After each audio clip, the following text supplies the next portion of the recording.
work on your day off again? Man, you gotta be kidding me. Are the wages at your crummy factory job really that bad? So you gotta keep going in when you should be at home chilling? Sucks to be you. I, on the other hand, am a manager at a world-famous major company, respected and admired by all. I'm so grateful I went to college. Best decision of my life! It's a weird feeling to be so far ahead of my big brother in life, but I guess you get out what you put in, huh? If we're honest, you were basically screwed the moment you decided not to go to college. I mean, who does that these days? Yep, it's factory life for you, now and forever. Hi, Eric. I see you're being as unpleasant as humanly possible, just like always. You don't mince your words, huh? Things are crazy busy right now because we're going through the busiest period of the year. That's the only reason I came in on my day off. Nothing to do with needing the money. I wanted to help. We may be a small-town factory, but things have been going really well ever since we landed the patent on those new medical devices. Our brand's becoming more well-known by the day. My salary's not exactly shabby. I see! Anyway, where do you think the money to put you through college came from in the first place? You think it fell from the sky? I thought it came from the insurance money from when Mom and Dad died in the car accident. How many times are you gonna ask me the same crap? Until you understand it, which sadly seems like it could take a while.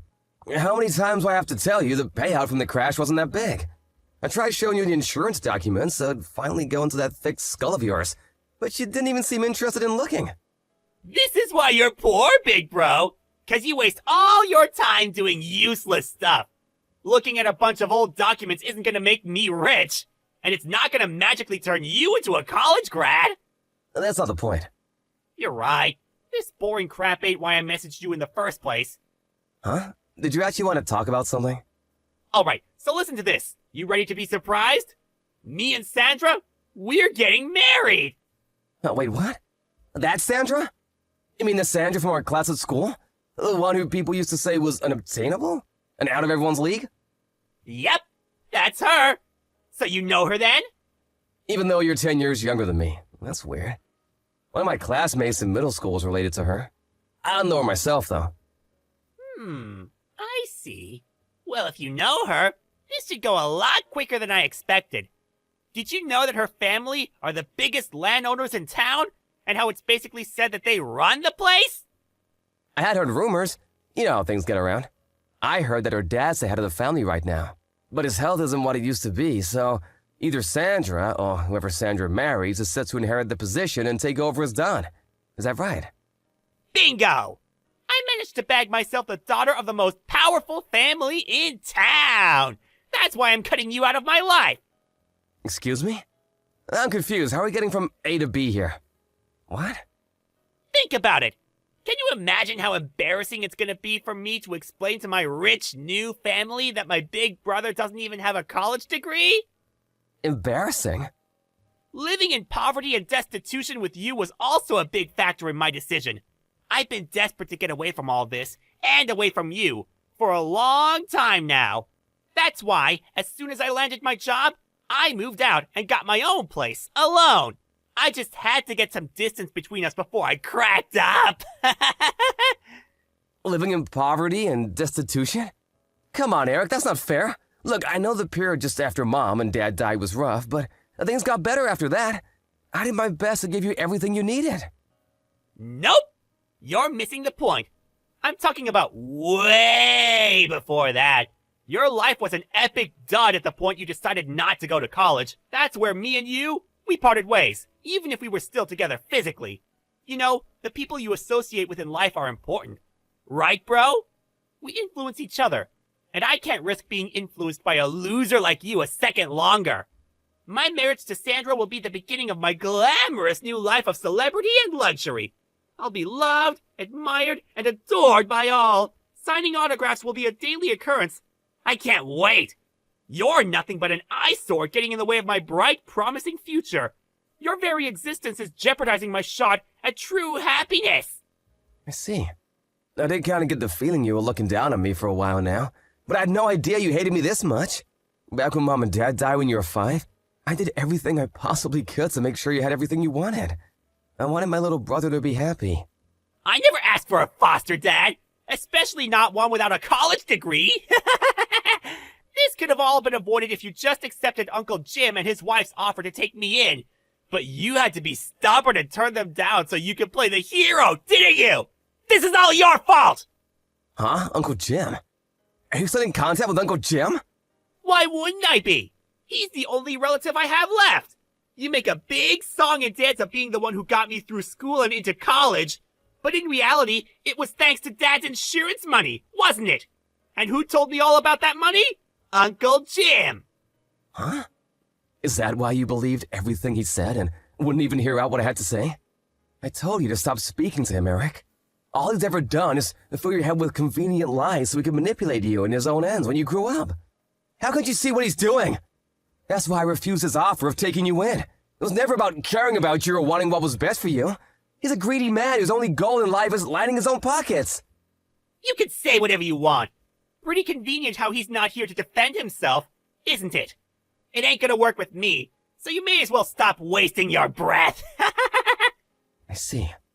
There was one more thing I wanted to discuss with you about where we go from here. But if you won't listen to a word I've got to say, it's probably a waste of time. Thank God, you understand. It's not just me who thinks so. Uncle Jim said that I'd be better off if I ignored 99.999% of what you said to me, because apparently you're a pathological liar! Now I'm set to marry into major wealth. I have literally zero need for you. So I figure I can finally cut you out of my life for good, like I've been wanting to do for a heckin' long time. Fine, I get it. Goodbye. Disappear from my life forever, you poverty-stricken loser!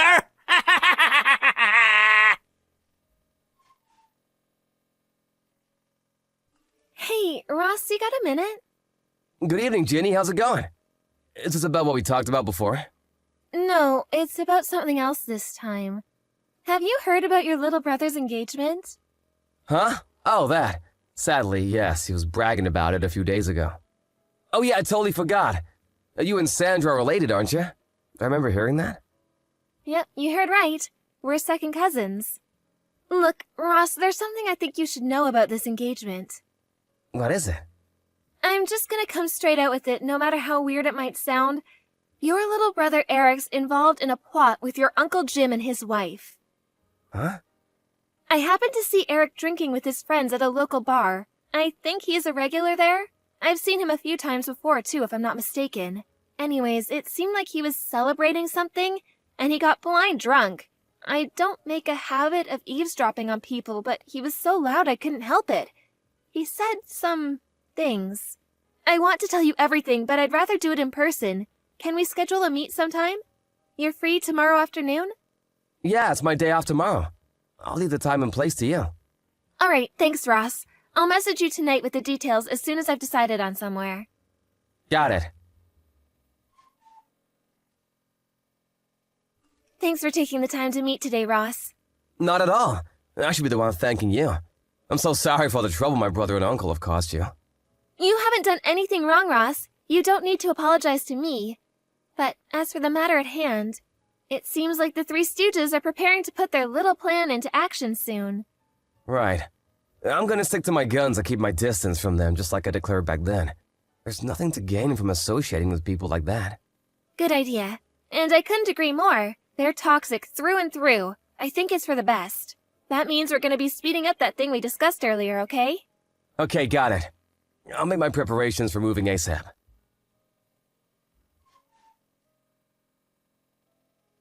Ross!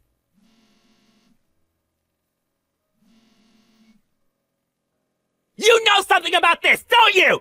Answer me! What do you want, Eric? I'm pretty sure I remember you cutting me out of your life. Why are you messaging me? I don't give a crap about that! Don't dodge the question, you chump! My fiancé dumped me because of you! Huh? You mean marriage with Sandra's off the table now? That's what I said, isn't it? Ah! I know you know something about this! Come out with it now!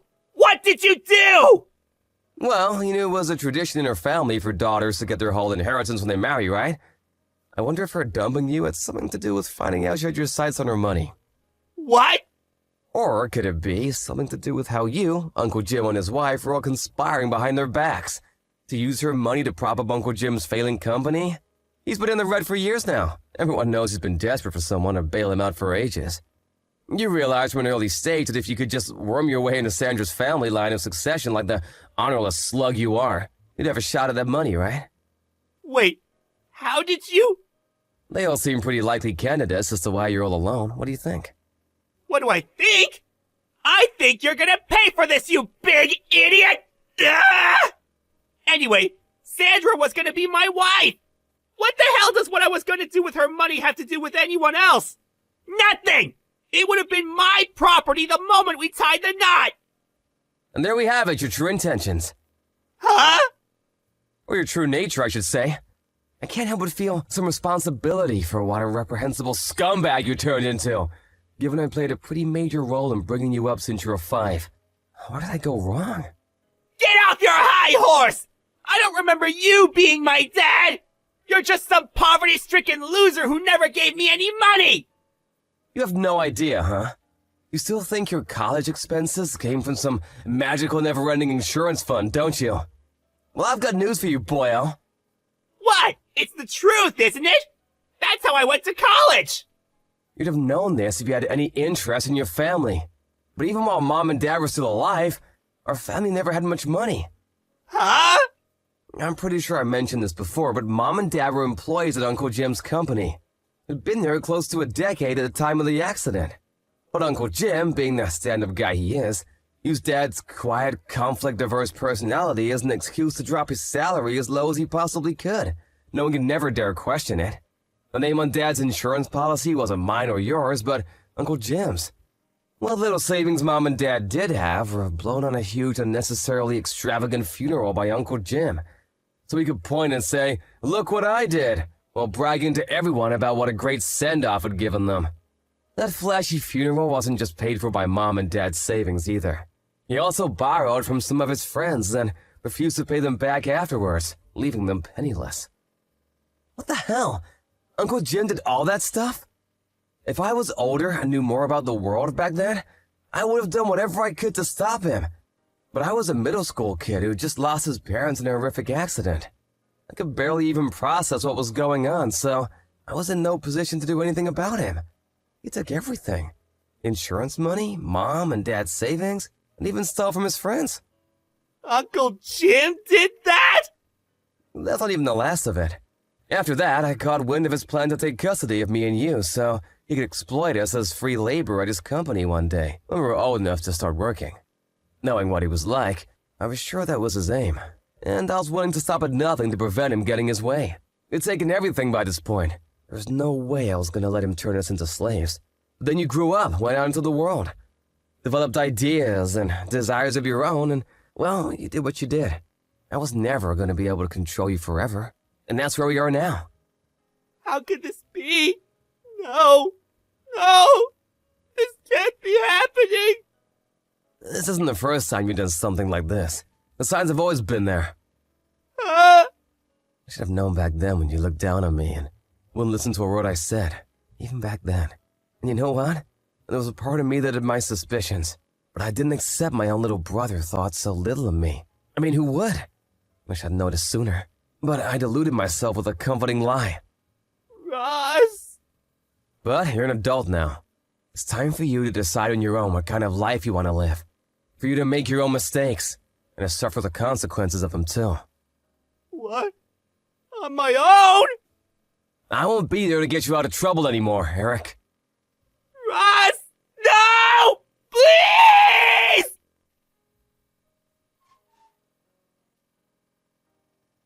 Ross! I got fired! Or rather, they're letting me jump on my own before they push me! I just found out that my company and Sandra's dad's company are just about to enter business negotiations to become long-term trading partners! My boss said it would be bad for the company to have someone like me around at such an important time! He basically said if I didn't resign, they'd fire me! I had no choice! I thought you'd come and help me, so I gave all the higher-ups a good verbal dressing down! I really gave him one form, then slammed my resignation papers down on the desk! But, Ross, where did you go? When I asked Mavis, the next-door neighbor, She said she saw you packing your things into a moving van over a week ago. She said you also resigned from the factory in town a few months ago. Like, what the hell? Is it true? You never told me that. Ross, please, I'm begging you. Where did you go? Please respond. Help me. My situation is desperate. I'll do anything. Ross! After everything that had happened, I decided it would be best for me and my little brother Eric to live apart and lead separate lives. By the way, while all of this had been going on, Ginny invited me to work at the company she and her friends from college had launched together. And with that, I switched jobs and became the head of their Seattle branch, where I played a major supporting role for Ginny. I'm super grateful for her. And honestly, she couldn't have invited me at a better time. I get reports on my brother from my old friends who still live in town from time to time. Apparently, things aren't going so well for him anymore. Last I heard, he was left with no choice but to move in with his Uncle Jim, whose true nature he was now fully aware of, and his wife in their cramped one-bedroom apartment. But Uncle Jim, being Uncle Jim, he was up to his ears in debt after his company finally went bankrupt of years of teetering on the edge. As anyone could have predicted, my little brother Eric was forced to clean up the mess by taking on the debt repayments. How does he come up with the money, you ask? By working 4 jobs, wow! Not only that, but he also owes Sandra a hefty sum in compensation for the attempted inheritance fraud they tried to pull. So he's engaged in the struggle of his life with no light at the end of the tunnel. Do I feel sorry for him? Not one bit. Actions have consequences. And it's time for him to face them like a man. This is the life he chose. As for me, my efforts to forge out a new life for myself are well underway, and I plan to apply forethought and moderation in all things. I'll never be an Eric, and you shouldn't either.